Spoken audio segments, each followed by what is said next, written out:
Okay, I have 5 p.m.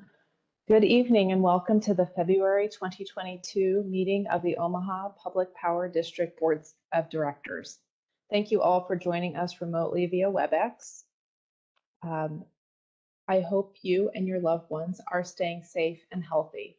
With me virtually today are my fellow board members, Mike Kavanaugh, Sarah Howard, Janice Mulha, Craig Moody, Mary Spurgeon, Eric Williams, and Rick Yoder. We also have President and CEO Javier Fernandez, our General Counsel Steve Bruckner with the Fraser Stryker Law Firm, and members of our board meeting support staff. OPPD's executive leadership team and subject matter experts are also participating in today's meeting remotely. Additionally, we have 9 attendees on this WebEx consisting of OPPD employees and members of the public. Presently, we have 0 members of the public at the Omaha Douglas Civic Center.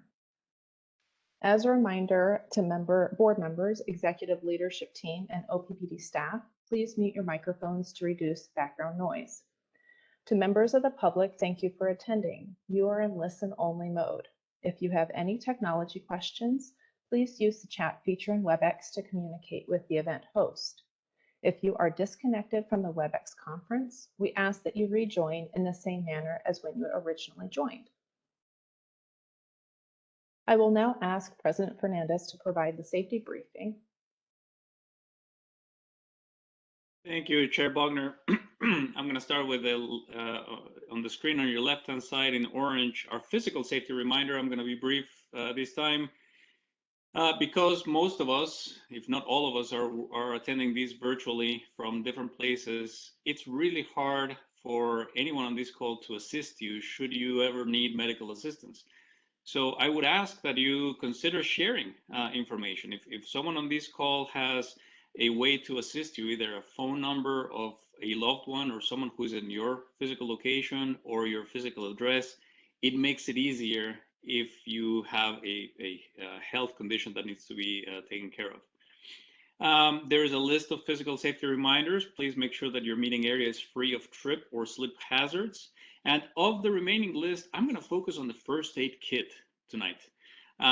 Make sure that you know where your first aid kit is.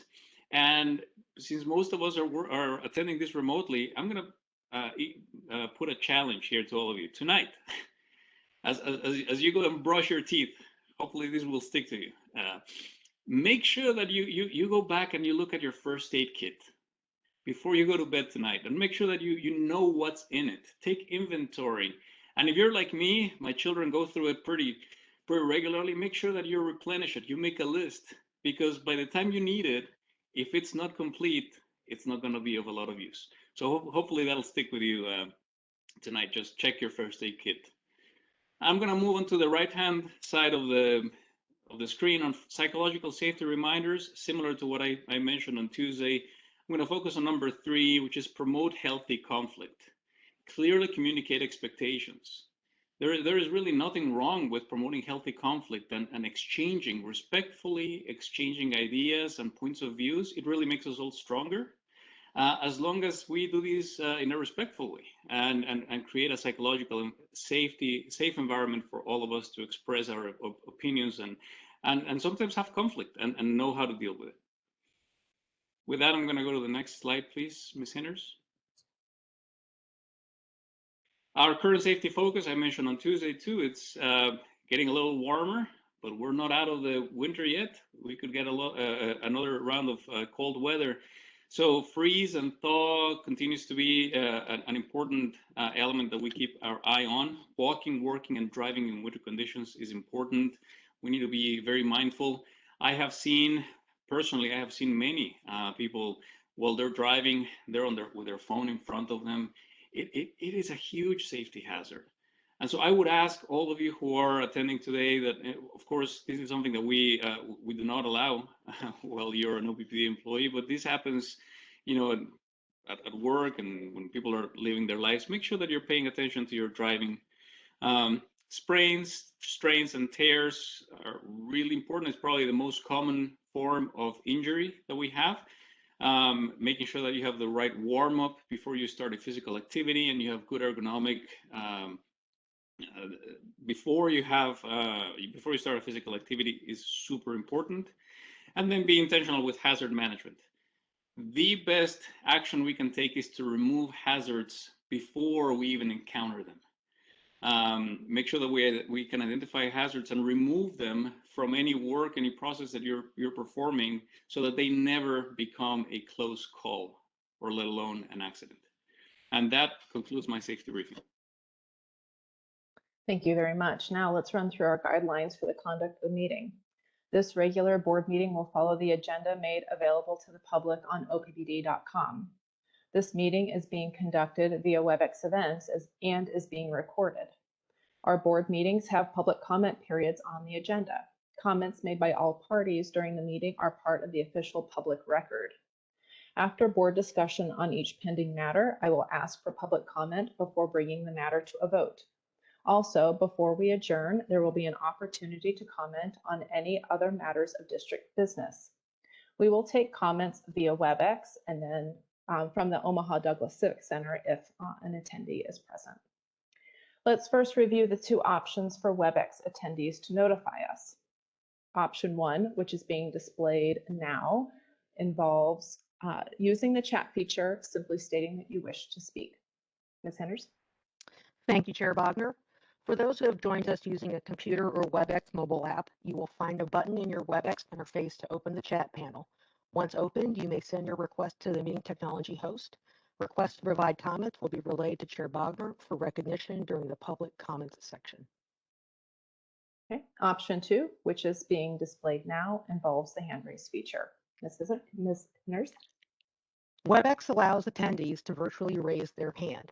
You may use this feature to indicate that you wish to be recognized to provide comments.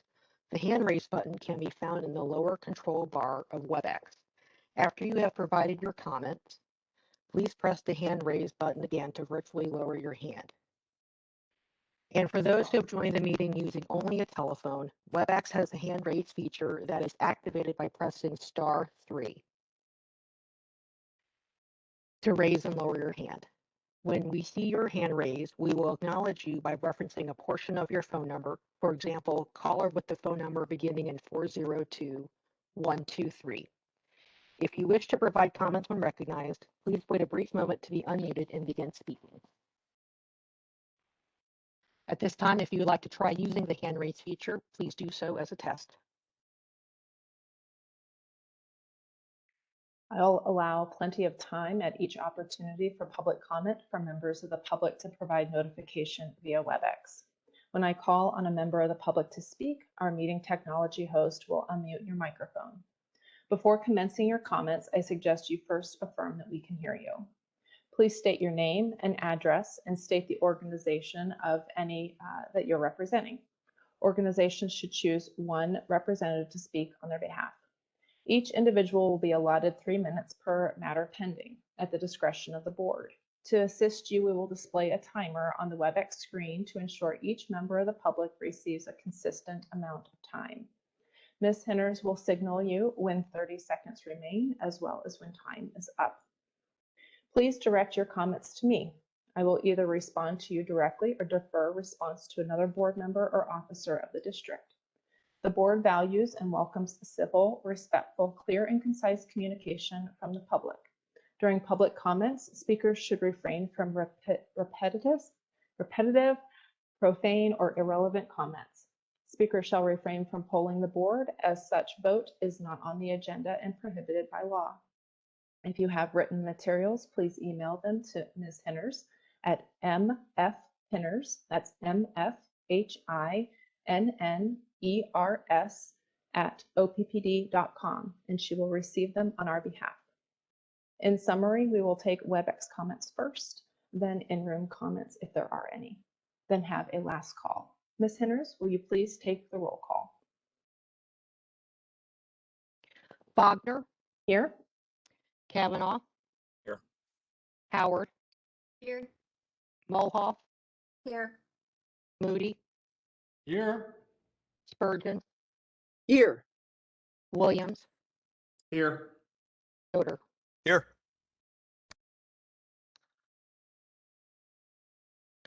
Notice of the time and place of this meeting was publicized by notifying the area news media, by publicizing same in Outlet's newsletter and on OPPD.com, by displaying such notice on the arcade level of Energy Plaza since February 11th, 2022, and by emailing such notice to each of the district's directors on that same date. A copy of the proposed agenda for this meeting has been maintained on a current basis and is readily available for public inspection in the office of the district's corporate secretary. Additionally, a copy of the Open Meetings Act is available for inspection on OPPD.com. The board consent action items for tonight are as follows. Item 6, approval of the January 2022 meeting minutes and the February 17th, 22 agenda. Item 7, Nebraska City Station Unit 2, Selective Catalytic Reduction, Catalyst Layer Materials, Engineer Certificate to Negotiate, Resolution number 6490.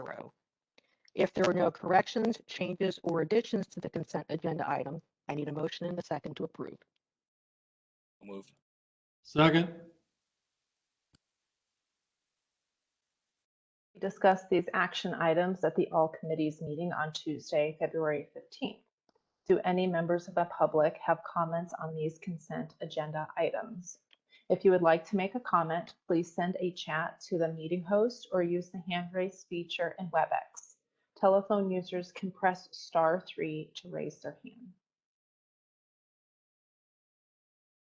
Ms. Henners, do we have any requests to make a comment?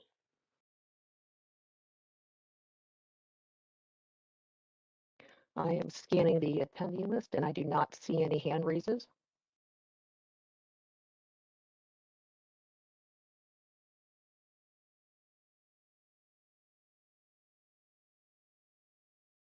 Okay, we will move forward.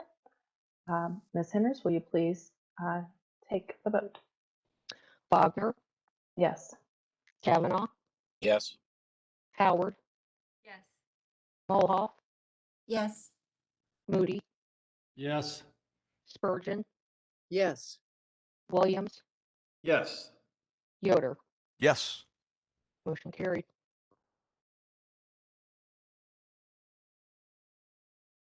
Agenda item 8, appointment of Vice President Customer Service and Compensation Approval, resolution number 6491. Now therefore, be it resolved by the Board of Directors of the Omaha Public Power District that the appointment of Timothy D. McAreevy as Vice President Customer Service and the compensation as set forth on the attached Exhibit B and hereby are approved effective March 6, 2022. Motion to approve. Second.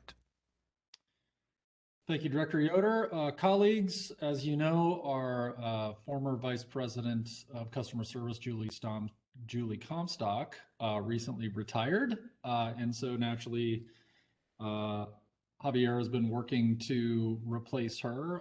We're excited today. I'm very excited, I should say. I can't speak for the rest of you. To say that Tim McAreevy has been identified through a process to fulfill that role. I'll just speak really briefly and then I'll turn it over to you, Javier, to talk a little bit more. I've been impressed with Tim since the day I met him. He's done some phenomenal work for the organization for the last 6 years. And I'm really excited to have him joining the executive leadership team, and I'm looking forward to working with him as we go forward. So, Javier, turning it over to you. Thank you, Director Moody. Let me just start by saying that it would be impossible to replace Julie Comstock. But certainly a very important role that I need to fill, and Tim McAreevy will do a fantastic job. He brings to the organization and to this role many years of experience, not only as the Director of Supply Chain Management, which is his current title, and has 6 years of experience operating many systems here within the district, and developing a good reputation and trust within the team. But prior to that, he brings about 13 years of experience at Cabela's, most recently serving as the Vice President of Business and Customer Service, serving in Vice President roles for marketing as well. prior to that, about 19 years serving for UPS in sales and marketing and customer service. So certainly the majority of his career has been devoted to customer service. With these last 6 years developing additional skills on supply chain. I feel honored that we had many applicants submit applications for this position. We had both external and internal applicants, high caliber individuals. I want to take an opportunity to thank all of those who took time to interview. It was a very competitive process. I was faced with, it was a hard choice to pick between really good candidates. But at the end, it became very clear to me that the skills that Tim brings to this role are exactly what we need today and in the next few years. A steady hand to continue to run the business, to run all the operational sides of customer service, all the way from meters, meter reading, data, bill creation, bill printing, customer service, call center, all of those things that we need 24/7 to work really well. He has those skills. He has demonstrated that throughout his career. And in addition to that, still has a very new perspective when it comes to new products and services, and is willing to continue to work with us, listen to the customer, and continue to expand the suite of products and services that the organization needs to meet the needs of our customer owners. So with that, I'm very excited about his candidacy. I know we've talked, he's had a chance to chat with you in the past 6 years, as you mentioned, Director Moody. Let me talk a little bit about the salary, the proposed salary of $335,750. And remind those who are attending that for these individual vice president roles, our human capital team conducts a series of surveys for other utilities for similar roles, and we determine a band of pay. There's a midpoint, and from that midpoint, we usually look at 80% to 120% of that midpoint as being the place where we typically recommend salaries. In maintaining the same logic that I have used recently with recent appointments also of vice president roles, and taking into consideration Tim's previous experience in a vice president role of a very large organization, my recommendation to the board is to start Tim at 85% of the midpoint. Not quite at the midpoint. This leaves Tim with enough room to grow, to demonstrate and to deliver results. And it is one that I feel comfortable starting him at that level to reflect the value that he will bring to the table, and the competitive nature of this position vis-a-vis other organizations. So with that, I will be happy to answer any questions or entertain any comments that you may have. All right, thank you. Director Mulhaupt, would you like to make a comment? Yes, I'm really pleased to welcome Mr. McAreevy to the executive leadership team. His move to this position is really a testament to OPPD's leader development and mentoring program that has been started several years ago. And Tim comes to us with excellent credentials, and in both at OPPD and in the private sector. And I really look forward to working with him in the PI committee and as we set policy and review benchmarks for success. So welcome, Tim. All right, thank you. Other directors, would anyone else like to make a comment or ask a question?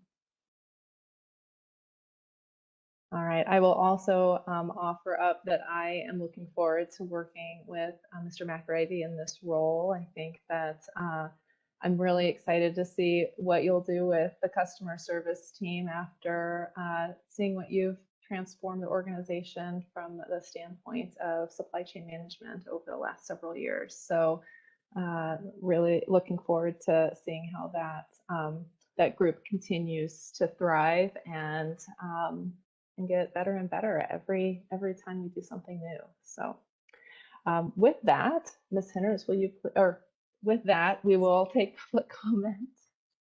Let me get back to my script here.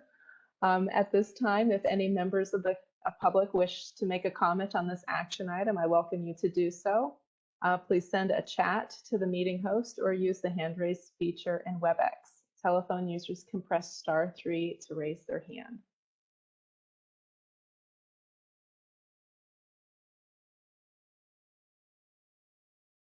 Are there any requests for public comment?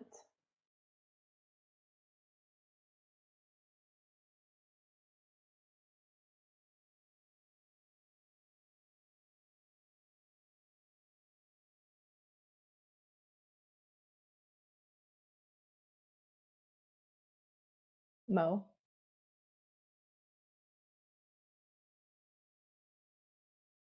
Or Brent? Do not see any hand raises, and I have no chat requests. Okay, we'll give it another moment here.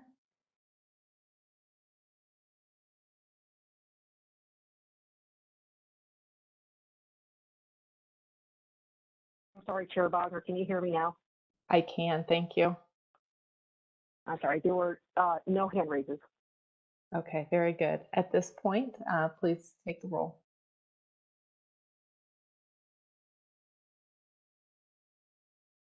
Bogner, Yes. Kavanaugh, Yes. Howard, Yes. Mulhoff, Yes. Moody, Yes. Virgin, Yes. Williams, Yes. Yoder. Yes. Motion carried. Okay, Mr. Fernandez? Thank you, Chair Bogner. Well, I would like to also, since the motion carried, to take an opportunity and officially thank Mr. Steve Fanslaw, who has been acting as interim VP of Customer Service during this time.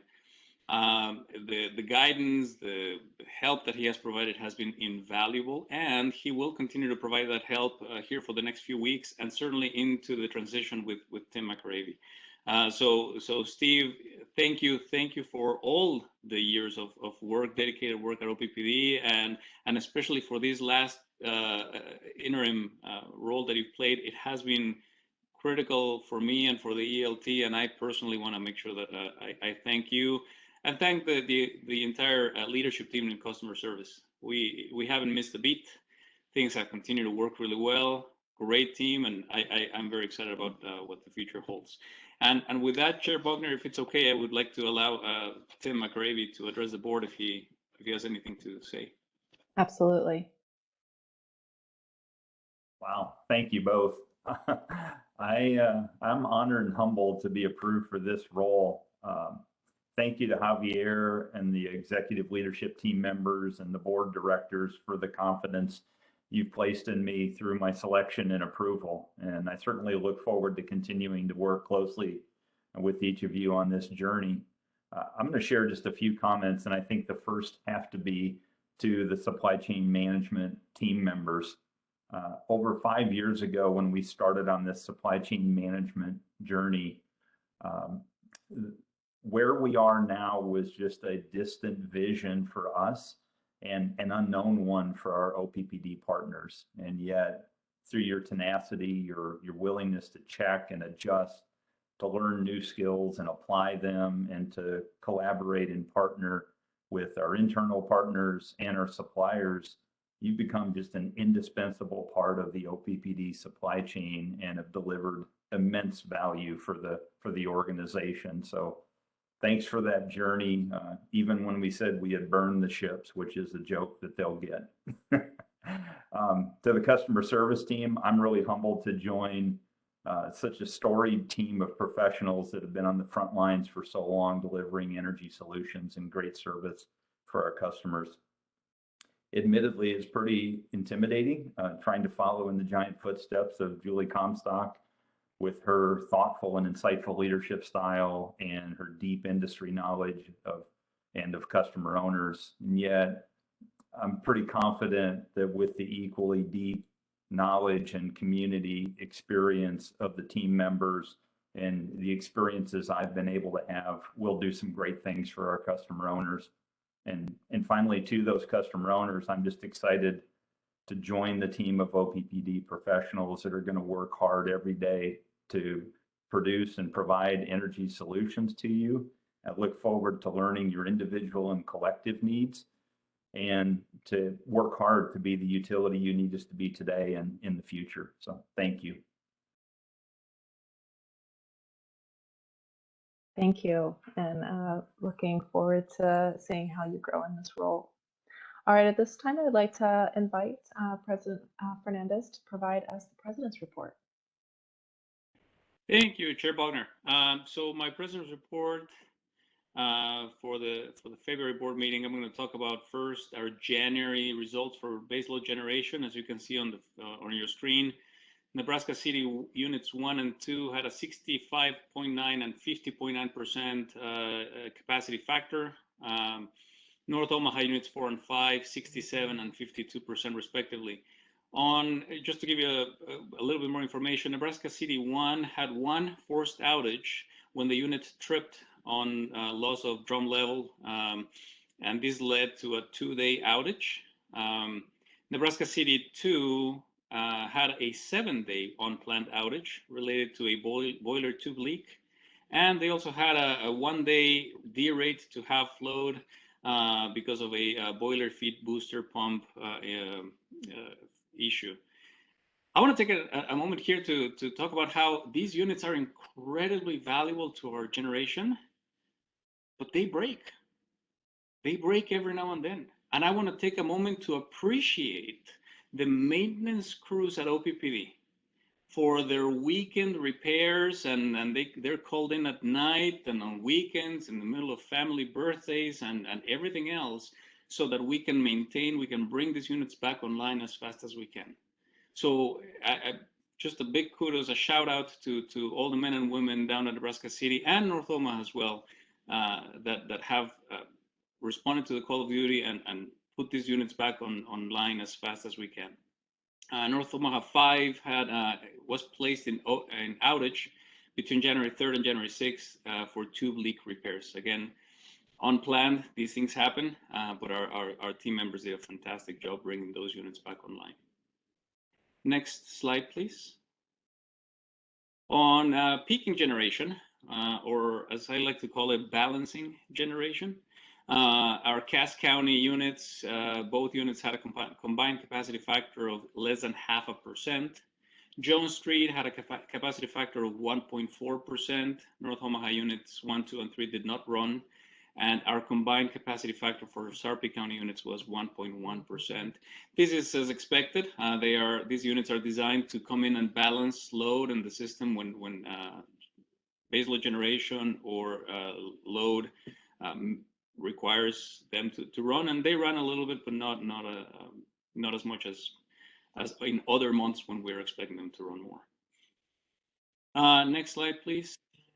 January, renewables. Renewable energy, mostly wind, contributed 40% of OPPD's retail energy sales for the month of January.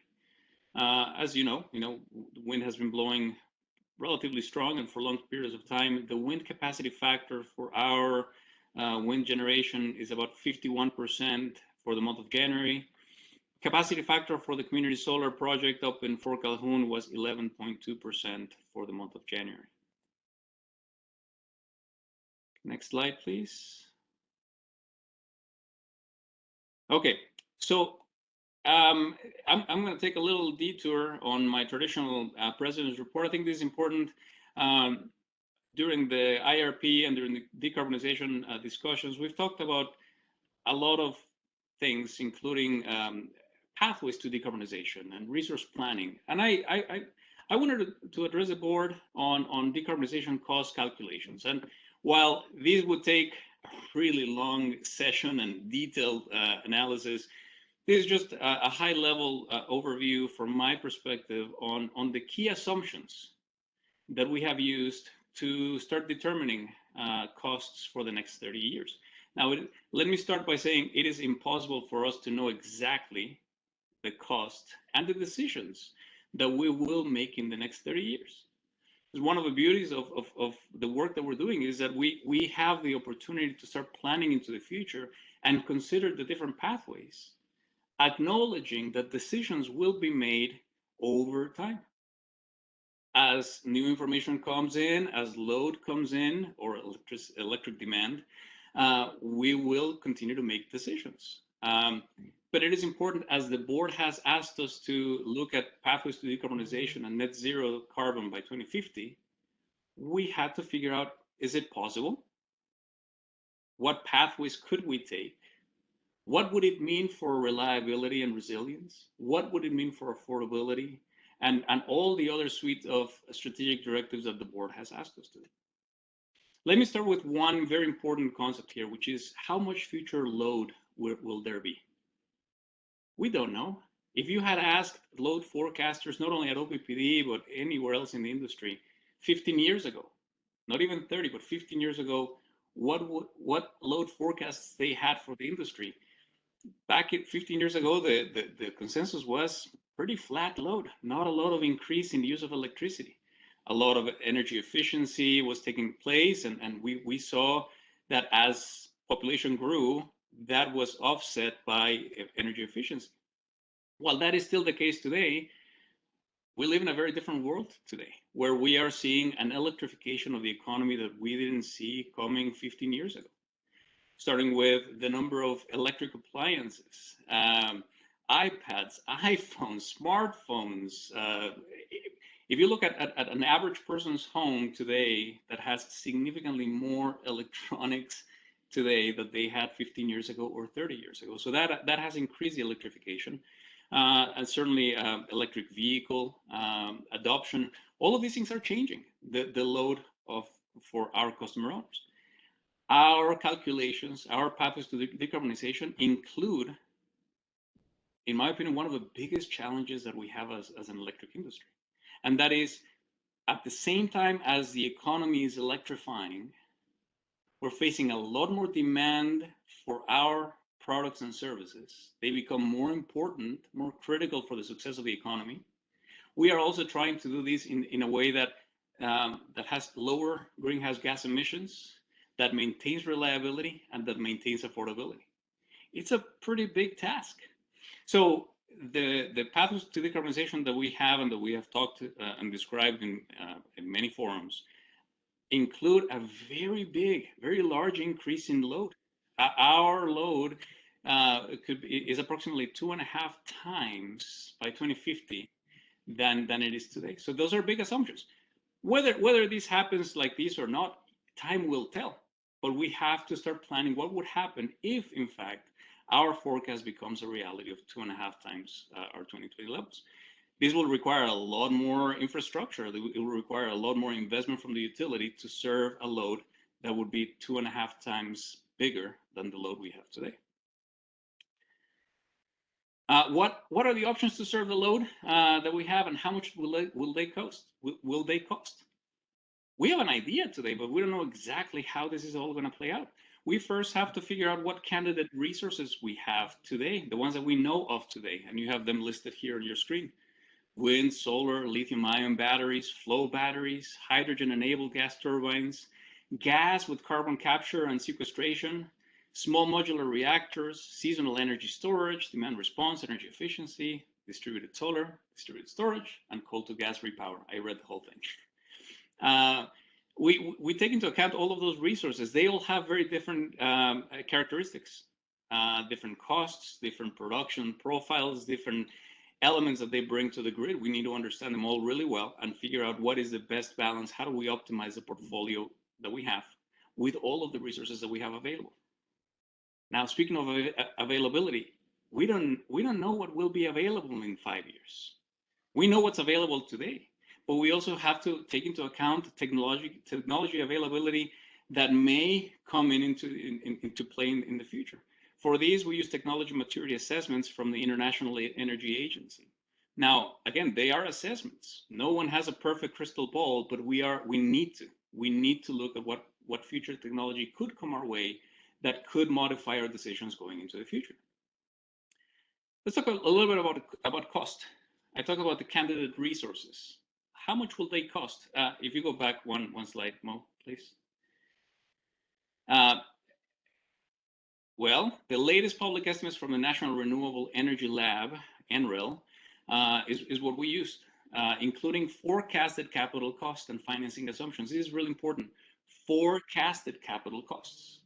The costs that we are seeing today for certain technology may not necessarily and very likely won't be the same costs that we see into the future. As technology continues to improve and there are investments and research and development, we expect, not only we, but national organizations like NREL expect those cost curves to continue to come down.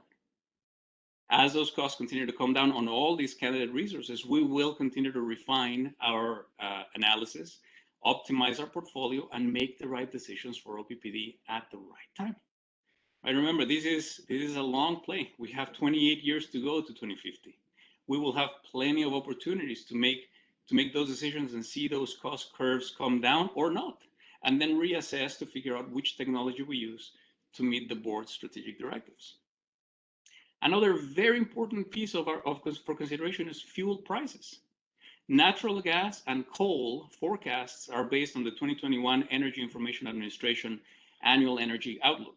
We need to figure out how much is it going to cost us and our customer owners to continue to purchase and deliver fuel going into the future. This is in and of itself a whole science of forecasting and anticipating different fuel costs at different times of the year, in different years, looking at demand and supply into the future. Very important as we make decisions about resources. We will either save a lot of money on fuel prices or have to consume more money on fuel prices. And all of these elements play a critical role in all the calculations. They're very complex. Transmission. None of this generation will be useful if we don't have a way to transmit it and ultimately deliver it to our customer owners. So OPPD, we used SPP, which is our regional transmission organization, models to make sure that we are modeling interconnection and deliverability and the cost adders for each candidate resource. Very, very important for us to take that into account. And then lastly, that load flexibility. As we look at that load increasing in the future, we need to know and pay close attention at how that load will change. Either it will change through the economy, or we will influence that change through existing or planned demand response, the managed energy vehicle charging, for example, energy efficiency incentives. So all of these factors, all of these variables play a critical role in our calculations. Will we have today a perfect forecast? No, I can tell you today with a straight face, we don't have a perfect forecast. We don't need a perfect forecast today, because you board members today and your successors in the future will continue to make decisions as time goes by and as we get more information and the need presents. But it is incumbent upon us, since we have directives from the board, to figure out what pathways could we follow to achieve those directives. Now, Ms. Hinders, if you can move on to the next slide, please. Okay. Now, this modeling requires a lot of work, many hours, thousands of hours of man-hour and computer simulations. We utilize detailed production cost modeling to simulate the electric grid, which is the largest machine in the world, the largest machine in the country is that electric grid. It's really hard and really important for us to model the dynamics that happen when we insert different resources and transmission infrastructure into the model. It's a standard industry practice, and it's algorithmically and computationally intensive. We included not only OPPD's resources, because we are connected to a much larger footprint. We have a regional transmission organization, an SPP. We also take into account what other resources and loads will there be in the SPP, and frankly, in neighboring utilities for that matter. So forecasting what other utilities will do and what the region will have is an important consideration, because we are not an island. we are not isolated from everybody else. So we need to understand all the resources that will be available or not, so that we can continue to provide reliable, affordable, and environmentally sensitive services to our customer owners. You can imagine this needs extensive data, all the existing and future candidate resources, the cost that I talked about earlier, 30 years of forecasted electric demand data, and that forecast is by month, by day, by time of the day. I'm going to talk about this in a few slides on electric vehicle. It's complicated. Fuel forecasts, it's massive amount of data that has to come into all of these models that we use to come up with the different scenarios. Speaking of complexity, the electric grid market operations needs to be simulated, and we simulated that over 30 years at an hourly level, 24 times every day, times 365 times 30 years. That's how heavy computational the amount of data that we needs a very heavy computational capability to process. Then we need to calculate the net present value, not just the future value. We need to take into account all of these investments that will be made at different points in time, and use net present value techniques so that we can compare costs and have an idea of whether or not these pathways are feasible or not. And then that incremental cost is compared to an average current retail rates. Let me talk quickly on this business as usual. This reference case that we have been comparing all of these scenarios to, it also assumes not only that we don't have a decarbonization pathway, but it also assumes that we don't have the load growth that I described to you in the previous slide. It assumes that we don't continue to electrify the economy. It assumes that electric vehicles never happen. It assumes that the only thing that will happen in our service territory is more people coming in and the same type of energy efficiency with very steady 1 to 2% load growth. I don't believe that is the case, but I need to emphasize and clarify that all of these scenarios are comparing us to that very basic reference case scenario. As load continues to increase and the complexity of the system continues to increase, more investments will be required for us to serve an increasing demand from our customer owners. So very important for me to explain that reference scenario. Next slide, Ms. Sinners, please. So lastly on this topic, how will we get to 2050? Well, again, if you haven't picked up on the message that I'm trying to relay here, is we need to monitor. We don't have all the answers today. We have really good studies that point to different pathways, but they are only that. They are pathways. They're not decisions.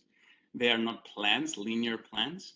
They will require us to monitor all the regulations, technologies, costs, fuel, power prices, load profiles, and other electric system attributes that will change, not only from OPPD, but from our neighbors.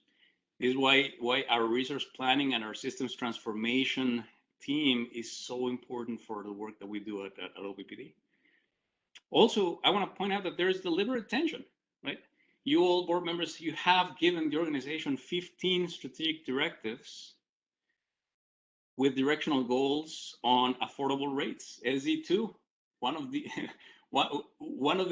strategic directives that we spend the most time talking about every year, right? Making sure that our rates continue to be affordable, not only as a whole, but we're looking at customer classes, and within customer classes, we're talking about energy burden. There is a huge focus on maintaining affordability, just as much as there is to maintain reliability. We have a strategic directive that looks at maintaining reliability with SAIDI and SAFEs and equipment availability factors, making sure that we have at all times high reliability and high resilience on our system, as well as environmental stewardship like we have on SZ7, as well as customer service with SZ5, and I could name all the strategic directives. There is deliberate tension. There are trade-offs, and we're trying to hit all these different goals and directions that the board is asking us to do at the same time so that we can continue to grow and be the utility that our customer owners deserve. Lastly, on this topic, and I'll move on to the next one, as I mentioned before, is one foot in front of the other, right? We will get to 2050 one decision at a time. And by then we will have another 30 or 50 years to 2100 maybe, one decision at a time.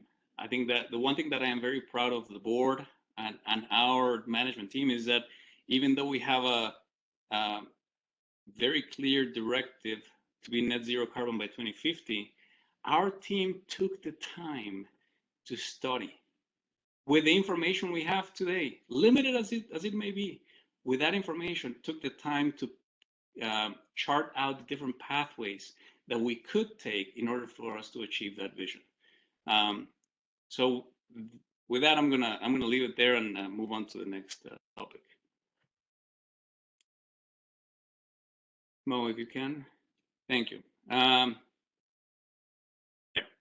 So staying on the topic of renewables, this is now I'm bringing you from 2050 down to today. Residential solar rebate, we're launching that program. We're really excited. This is our first ever solar rebate to be launched in February.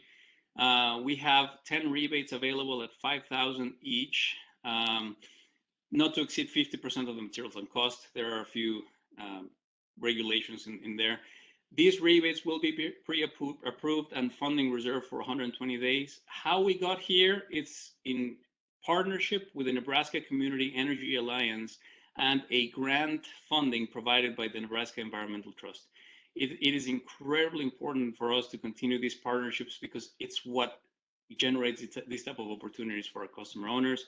I am excited to see how this project turns out. It's only 10 rebates. That's what we got with the grant, but this should give us really good information to continue to model different products and services going into the future.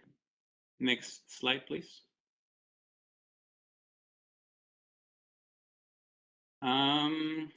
So as I mentioned last month, it was the day before the exhibit. Now I can tell you how it went.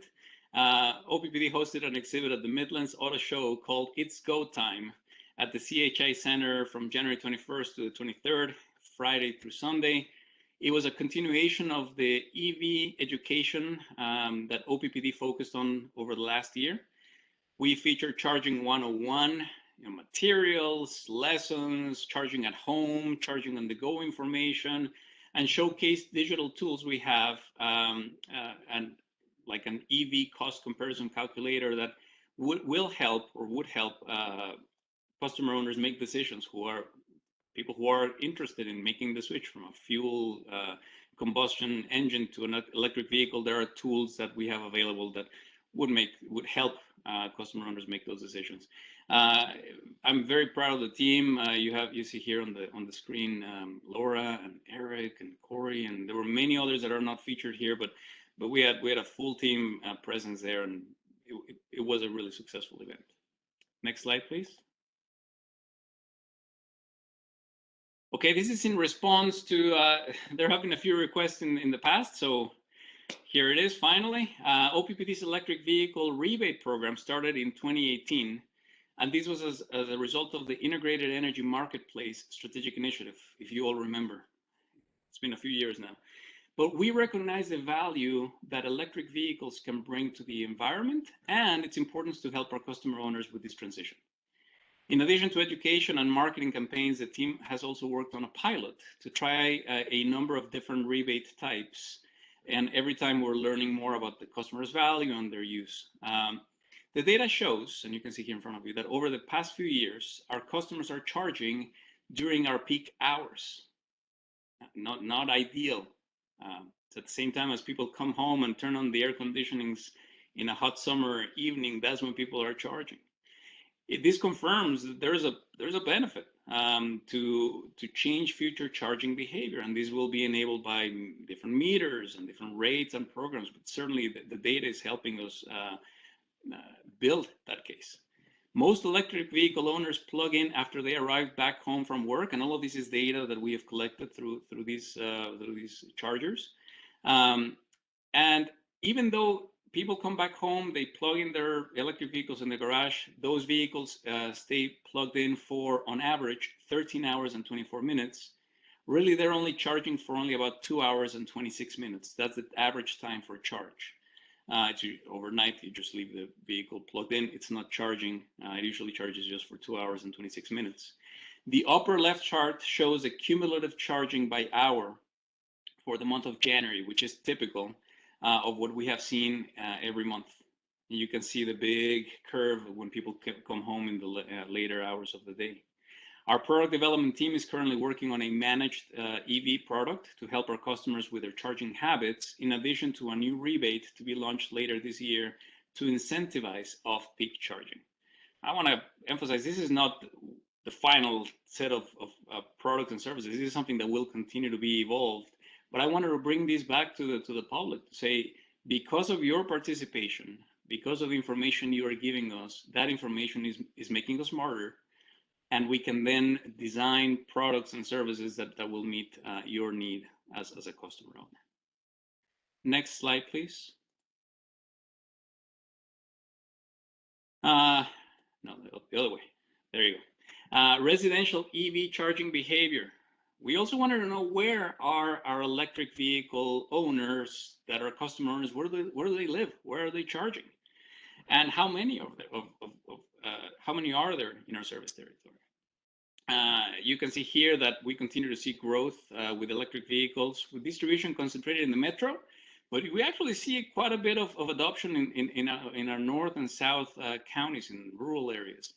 The top chart on the left shows the comparative stats to show OPPD's district and how we represent through Nebraska. And you can see that back in 2018, our estimate was we had about 400 electric vehicles in 2018. And we believe that we estimate that as of today is a little bit over 1,500. 384% growth in that time frame. We continue to look for funding opportunities to help incent customers to adopt electric vehicles based on the demand that we are seeing. And the next slide, please. Continued growth in public charging stations. OPPD secured over $600,000 of grant funding for public charging stations since 2018. And these funds have enabled the installation of 13 publicly available electric vehicle charging sites throughout the OPPD service territory. Each of these sites has included at least one level 2 EV charger and 5 new locations. And we just had an inauguration event last Friday, where we have 5 of these new locations that include a 62 kW DC fast charger. These are fast chargers that are fantastic for filling up quite a bit of your battery in a shorter amount of time. But let me emphasize here that even though the charging stations, public charging stations, and partnerships that we have developed with cities and communities around our service territory, they are really important. The majority of the charging occurs at people's residences. Over 90% of the charging happens overnight or in the late hours of the day at people's residences. These additional charging stations are an important supplement, but certainly not the main source of charging for the majority of our electric vehicles in our area. I'm going to go to the next slide, please. Finally, if you're interested in learning more about electric vehicles, then I ask you to save the date for June 4th. Looks like a long time from now, but it's less than 4 months away. Summer is coming. Set alongside the Taste of Omaha event in Elmwood Park, OPPD will host an electric vehicle ride and drive event, where event goers will be able to take electric vehicles for a ride and learn about purchasing and owning a plug-in vehicle from local EV owners and dealerships. We will launch the registration for the event on Earth Day here coming up soon. Next slide, please. OPPD has prepared a draft of the 2021 Integrated Resource Plan, or IRP. As you all probably know, some of you attendees and board members joined us for the workshop we had a few days ago. This includes the district's 5-year plan for generating electricity to meet customer demand. Our plan is to file the IRP with the Western Area Power Administration, or WAPA, at the end of February. The draft document is posted for public viewing, and we've actually had quite a few public views and downloads of the document, which is fantastic. I thank all customer owners and all interested parties who have downloaded that. That is currently available at oppdcommunityconnect.com//IRP. I want to thank you all who attended the virtual presentation on February 3rd. The event was recorded and is also posted at the same OPPD Community Connect website. We will be accepting public comments and questions through February 20th, which is 3 days from now. Next slide, please. This is how we honor our community. One of the ways we have to honor our community is through the participation of the Heat the Streets Run and Walk for Warmth event. This is going to be on March 5th. It's going to be the 15th time we've done this event. It'll be on Saturday, March 5th, where OPPD and MUD, the Metropolitan Utilities District, will team up to raise money for our energy assistance programs through this event. The pandemic has impacted people across the community we serve, both physically and financially, and this event is aimed to generate donations through participation to be directed to the energy assistance program. Last year, the event raised just over $100,000. It was a virtual event. We hope pandemic statistics continue to work in our favor, that we will continue to hold this event in person. Our goal is to raise $300,000. So it's a big goal. We're pushing our community. We know we have employees and volunteers and people who want to help. Director Craig Moody, along with his wife Emily, as well as Jim Begley, Director of MUD, and his wife Rebecca, are co-chairs for this year's event. Registration is open at heatthestreetsomaha.com, all one word. I've already registered, and I encourage you all to register because time flies, and let's not forget to do a very important event. Next slide, please. This is a really exciting piece of information I want to share with you. Our economic development team, and I want to call out one particular member of that team, Mr. James Caraway. It's a whole team, but James has been fantastic. He's been leading a lot of this work. They worked with Size Up, which is to offer OPPD communities the goal of helping local communities thrive. We heard from our board that our businesses, our state and local small businesses, they need for such a tool in our region.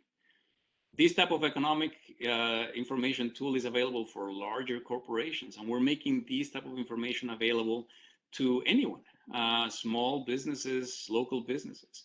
It is a web platform that offers a variety of tools, data and research local businesses use to compare competition. Before you think about launching a business, you need to compare what competition is in the area, identify market characteristics, competitors' locations, suppliers closer to their business, top businesses in the area. It helps discover ways to optimize marketing efforts, potential customers, suppliers, analyzing customer characteristics, how to make better decisions based on data, attract new businesses and up-and-coming entrepreneurs, and help businesses grow by giving them access to key market research. All of this is available today. You can access that through our website, and you can try it out. I tried it out, and as an economist, as someone who likes data, I actually spent quite a bit of time playing with it, and it was really interesting to see all the data that is available for our customer owners in support of generating and promoting economic development at all levels. And lastly, this is our last slide. I'm going to do an in memoriam, as I always do at the end of my president's report, remembering those we lost while they were working for OPPD. This is Mr. Dwayne Wilson, who died on July 22nd, 1968. He died from injuries sustained when a pole he was helping to remove toppled. The crew was removing a line near 8th and Douglas Street in Omaha to prepare for dismantling the old Axarben Bridge. Dwayne was 26 years old, or 26 years young, and was an apprentice who had only been with OPPD for 13 months at the time of his death. He was survived by his wife, Beverly.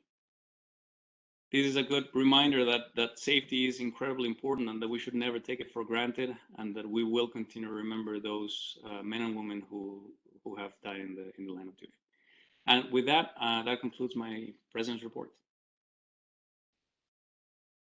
Thank you, Mr. Fernandez. I do have a couple questions, if you don't mind going back to those EV slides, maybe the first one that had the charging graph. I'm wondering if there is, yep, this one.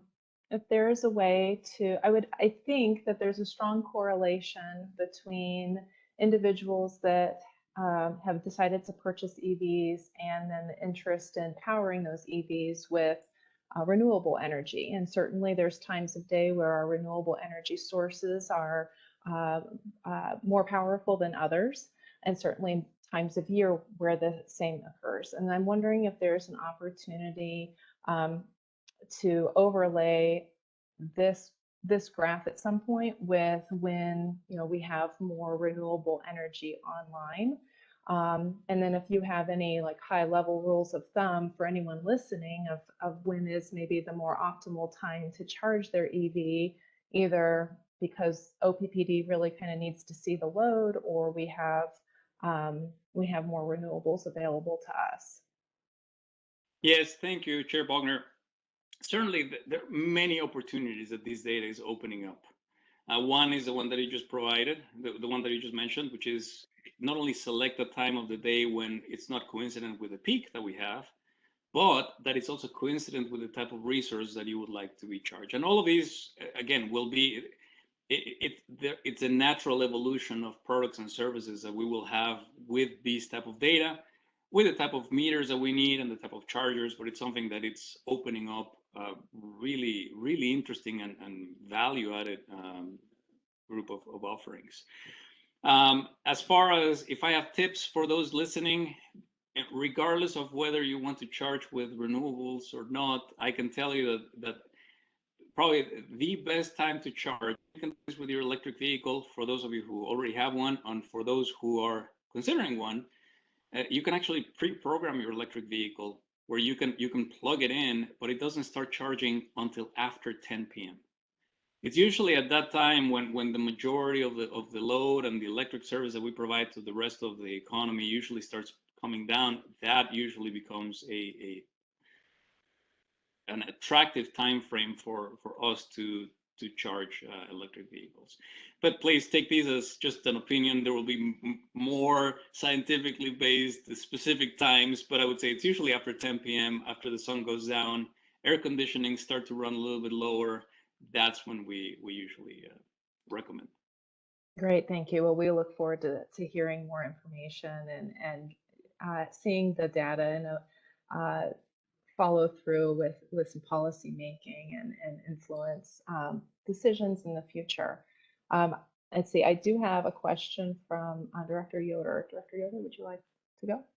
Yeah, I think probably more a comment. I'm really thankful. Well, one, you did a terrific job the other day. I happened to be at the ribbon cutting on that fast charger, and I was really pleased with the turnout. Great to see all the electric vehicles that were out there, and good to see the community support that was there. What excites me about your President's report today is the collection of data that we're getting more and more information that helps us better understand the use of these and the opportunities then for us to start to shape the load within in partnership with people who own electric vehicles. The question, I guess I do have a question. I don't know if we are also collecting data about how our incentives are helping to bend the customer adoption curve. That's something that as we are rolling out incentives, I think it's interesting to me to know if we're having an impact on the market. Thanks. Yeah, that's an excellent question, and I would have to check with the team to completely confirm these, but it's really hard to know. And one of the reasons why it's really hard to know today is because of supply chain issues, right? So we don't know really the adoption curves that we could have had today had we not had the backlog that we have both on combustion engine vehicles and electric vehicles. So that one factor probably skewing some of the adoption curves or that we may see. But I will take that as a homework, and we'll have the team provide a more refined answer. Again, the levels are increasing all the time. I really appreciate it. Thank you. All right, Director Williams. Yeah, I also wanted to echo significant appreciation for the work that the team has done in supporting electrified transportation, and then also the data that's available today. I think the economic impact of electrified transportation as a benefit to the utility is going to be very significant into the future. And this is the first time I think we've seen some of that information.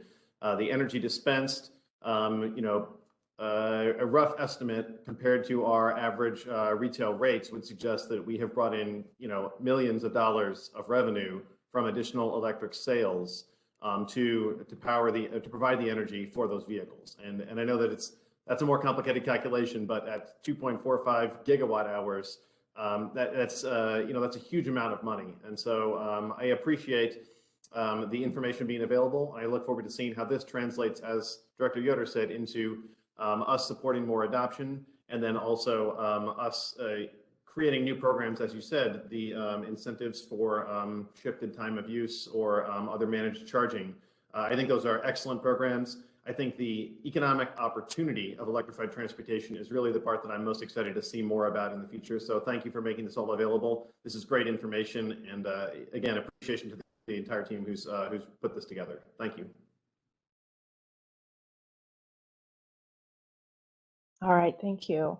At this time, the next item on our list is the opportunity to comment on other items of district business. If any members of the public have comments, please send a chat to the meeting host or use the hand raise feature in WebEx. Telephone users can press *3 to raise their hand. I see that Dr. Corbin is joining us. Would you like to go first?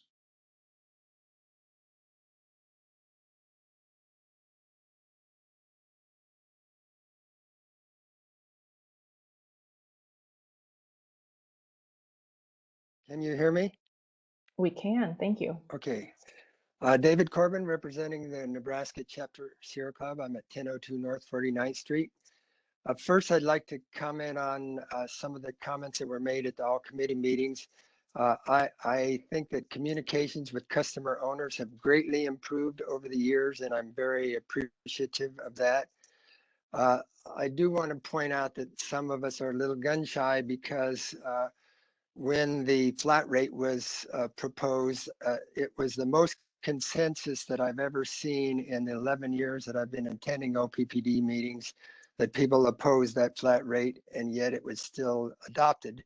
And even some board members used that as one of their platform issues. So I hope that that's not going to ever happen like that in the future. I also appreciate that the all committee meeting was discussed that explanations will be given as to why decisions were made, because sometimes, unlike the flat rate opposition, there are people on both sides of the issue. I would hope that OPPD, given their IRP and their pathways to decarbonization, will kind of help Omaha get a jump start on their the city and metro areas climate action plan, because it seems like it's kind of stalled, and it seems like as they succeed in a climate action plan, it will help OPPD to succeed in a climate action plan. Thank you for the report on the EV charging. I should point out that you could probably take credit for probably at least 100 to 150 of those because of the incentives that OPPD offered for people to purchase. It might even be more than 150. So congratulations for that. I also had a chance to go out and test out the fast charger at Cabela's, and I was really impressed with it. How fast really was. It was very nice to see. And then finally, our chapter is looking forward to OPPD's virtual presentation to the Missouri Valley Group Sierra Club on March 24th. We hope to have a lot of people in that. I know that the topics are going to be the decarbonization and also talking about what might happen with the new Green Fund program. So thank you. And thank you. I'm not sure if attendees can see a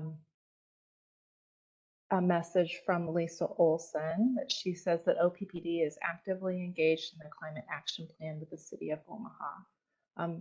Mr. Fernandez, would you like to add any color to that?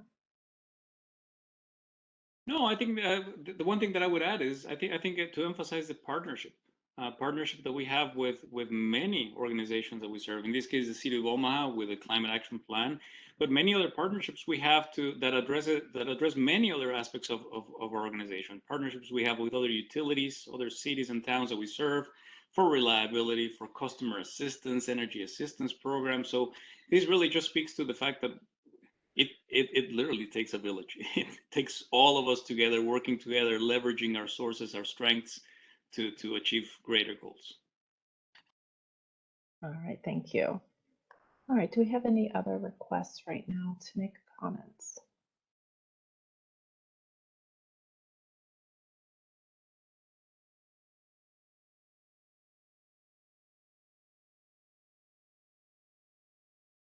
It looks like I see Mr. Begley. Can we unmute him, please?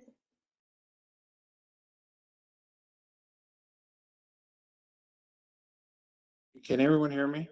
We can, thank you. Mrs. Henners, can you put up my slides? Mrs. Henners? She's working on it. There you are. Okay. First off, with the slide, well, no, that's not the first one. The first slide is captioned meeting of February 3. There you go. Yeah, that's the first one. Before I get into the slides, I found it exceptionally interesting that the CEO, well, David Bagley, 4611 South 96th Street, Omaha.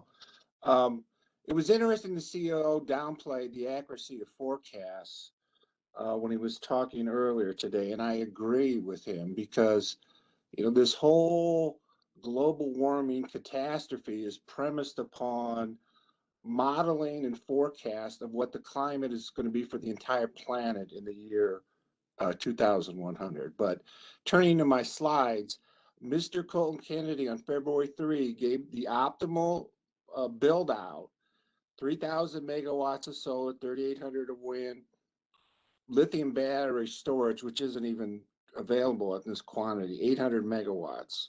So if you're going to have 800 megawatts of lithium ion batteries, it's going to cost you $2 billion. Next slide. So I used Mid-America Energy Prime Project. Mid-America Energy is going to spend a little under $4 billion.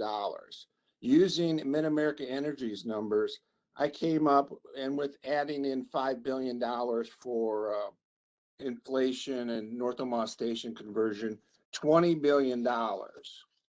Now, this isn't a slide, but I will read from you from page 61 of the draft final report composed by E3. And at page 61, it said the net zero case is going to be $1 billion a year in expenses. So this is an astounding admission against interest by OPPD. You're going to spend $28 billion. I only had $20 billion. Now, Javier's shaking his head. Well, these are what the numbers are. And so I'm $8 billion low. So this is pure alchemy to suggest that you can borrow $20 billion or $29 billion and only increase rates by 22%. Next slide. So these are financial ratios, which I really prepared for the CFO and the former CFO. And as you can see, right now your debt to revenue ratio is 2.85. And if you're going to be spending 22 or 29 billion dollars, your ratios are going to be out of whack, and that means your bond interest rate is going to go way up. So next slide. 3 seconds. Yeah. Okay. So why aren't you shooting straight with us? I mean, this estimate of 0.3% to 0.6% is dead wrong and completely disingenuous. You're going to have to double or triple rates. So, okay, next slide. Okay, this is what you're doing. That's a cartoon. Next slide. Okay, that's your OPPD customer receiving her electric bill in the year 2050. She's going to be shocked. Next slide. Okay, H.L. Macon figured this out over 100 years ago. You're just scaring people with this climate catastrophe. Well, anyway. Okay, Mr. Begley, you're out of time. Thank you very much for your comments. I have Mr. Bishop, our CFO, available. Hey, good afternoon, and I appreciate the opportunity to address the board. I do need to apologize. We're experiencing a high wind event, so my connectivity is poor. I'm going to keep my video off. First off, I'd like to say that I appreciate our customer owners' engagement on the topic of affordability. I would highlight that our interests are aligned on affordability. This is required in our mission statement to provide affordable, reliable, and environmentally sensitive energy services to our customers. As we enter this topic, to remind us of the relative complexity of our business, which you as board members have come to appreciate, and I would caution us from making any type of judgments from a single variable equation or calculation that's been provided. With that said, I'd like to provide you with a more complete picture of items that really need to be included when modeling, and this is what we've included in the modeling that's been done by our team. I'm going to summarize this in 3 areas. 1, you need to make sure we have a full catalog of complete costs and benefits. 2, the timing of our investment in load is critical. And 3, the financing, getting clarity of how we finance our investments is a really important element to capture appropriately when you're modeling this. And again, these are items that will materially impact our customer rates, and that's why it's important that we model them appropriately. So first, I want to tackle incorporating a complete catalog of costs and benefits, and I'm going to touch on these at the highest level. But these are items that would be material that aren't currently included in the calculation that we just saw. Fuel cost savings. There will be a reduction in delivered fuel costs as we replace portions of our current generation portfolio, which have fuel costs, with renewables, which don't have any type of delivered fuel costs. And by reference, I'll highlight in 2021 for Nebraska City 1 and 2 in North Omaha, that was approximately $113 million in deliver cold costs. Similarly, reduced operating costs, is we can expect to see lower operating costs of newer assets compared to maintaining end-of-life coal plants.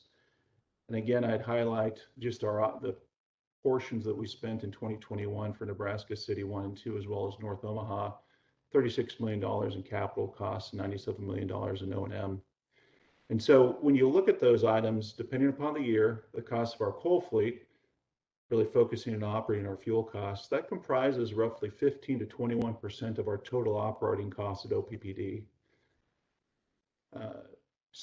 The next piece I wanted to talk about was the declining cost curves for new generation resources, and Javier did a nice job of covering this. It's appropriate to reflect a declining cost curves as you expect there will be innovation and technology improvements over the course of time. And I'll highlight this. When you look at the cost of a wind turbine, it's decreased by over 50% if you could look at the costs from 2008 to 2018. And we'll expect to continue to see reduction in costs over time. Similarly, increased wholesale revenues. As we grow our generation portfolio, there will be periods when we have increased wholesale revenues as a result of adding new generation. And that's an important piece to capture in our modeling, as it represents a major offset to our operating costs when you've got excess generation that's sold into the market. On timing, really making sure that we've got the time elements captured appropriately relative to our investments and also increased load. And so an important piece I'd really highlight here is these are not all upfront costs that are paid in year one, but instead occur over 28 years, which is very different than for what was just presented. And this will dramatically lower the profile of costs. And I'd highlight that we're only adding new resources as necessitated by increased system load. So again, if things don't materialize, we won't add them, but they are there and they're driven by the increased system load. And similarly, it's important to include the impacts of an increase in system load. We're again forecasting right now to see our system load go up by 2.5 times the 2020 levels. What does that really mean? As our load forecast increases, we see a larger customer base to recover our investment and spread those over. So again, that's an important piece as you're looking at the individual impact to rates. To give some clarity next on financing of our investments, we finance our investments not only with debt, but with cash from operations. This is part of our strategic directive that requires that we maintain a debt service coverage of 2.0. By virtue of that, we generate extra cash from operations to pay for future capital investments. I'd also highlight the benefits that we have in terms of our tax-exempt debt, much lower rates than you experience for taxable debt. Currently, our average cost of our debt portfolio is 3.241%. We're fortunate to have that. Again, that's 35% lower than the illustration that we just went through a moment ago. With that, I'd ask us to just level set back up and just talk a little bit about the complexity of our business and the modeling that's required. These pieces can't be captured through a basic calculation. As was highlighted by Javier, we do very detailed production cost modeling. We've got experts internally who do that. And then we've also really tried to make sure that we bring in the external experts that are the best in this area to ensure that we're getting the best estimate for the board, management, and our customers. And then lastly, as we step away from specifics of generation and transmission, there's another item that's important that's impacting our financial position moving forward, and that relates to the funding of our nuclear decommissioning effort with Fort Calhoun. We currently have annual funding through 2024 of $130 million. That stops in 2025, so the burden is gone, and we're allowed to then utilize those funds for projects like this, Power with a Purpose, and other needs within the utility. So that's an important aspect which will free up some opportunities for us. So in summary, there's a number of critical elements that need to be considered when modeling these costs, and really when you're trying to think through the topics of affordability and the impact to our customer rates. With that, I'll open up to any questions. All right, thank you very much. Director Williams, would you like to ask a question or make a comment? No, I would like to extend appreciation to both Javier for all his information today and to CFO Bishop for the response on the economics of the clean energy transition looking forward. And just one additional point, we've talked a number of times and even updated policy at OPPD to reflect the scientific consensus of international, national, and local experts on climate change.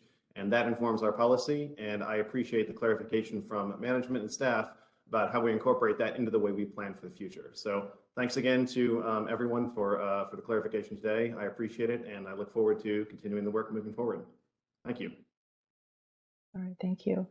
Okay, I see Mr. Pollock also would like to make a comment.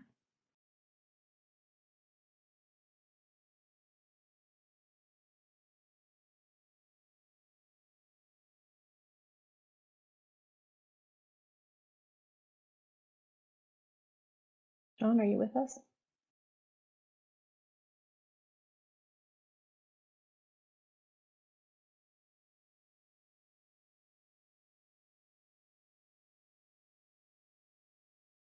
If you're speaking, we cannot hear you yet. Hello? Hello, yes, I can hear you now. Thank you. Okay. Oh, thank you. John Pollock, 1412 North 35th Street, Omaha. First of all, I'd like to thank President Fernandez, for the additional information that we're starting to see here. This is exciting to see how things are developing for the utility and how you're able to start utilizing this additional information. And I look forward to seeing more of that. The other thing is my weather comments, which you're dead on that winter isn't over. We're going to be seeing a lot of back and forth here for about the next couple of weeks, probably at least. We are balanced between some rather mild air that's been coming up from the southwest and very cold Arctic air that's still present over most of eastern and central Canada. And we are going to be seeing more of that, particularly the middle of next week. We can state with assurance is going to be quite wintry. After that, it's very uncertain. The weather models, which my aside on that is weather models are not the same thing as climate models, and climate models have better consensus than our weather models. When we get out 10 days or so, we really don't know. We've got the potential for winter storm over the area, but we're also seeing some models showing the mild incursion. So we'll just have to wait on that one. But definitely we're not done with winter. We can expect probably at least some light snow and cold weather through middle to late next week. Another thing that I would add for March is that when we start getting into these situations where we have warm moist air from the Gulf overrunning cold air from the Arctic, it does put us into the potential for ice storms. We haven't had any major icing events in a few years, but it's always good to kind of keep alert for the possibility of an ice storm, and those aren't predictable very far out. Thank you. All right, thank you. Are there any other requests to make public comment?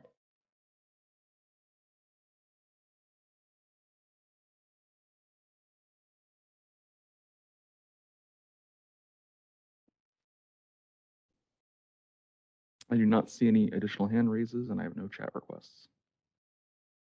Okay, thank you. With that, we will adjourn this meeting. I appreciate it, everybody.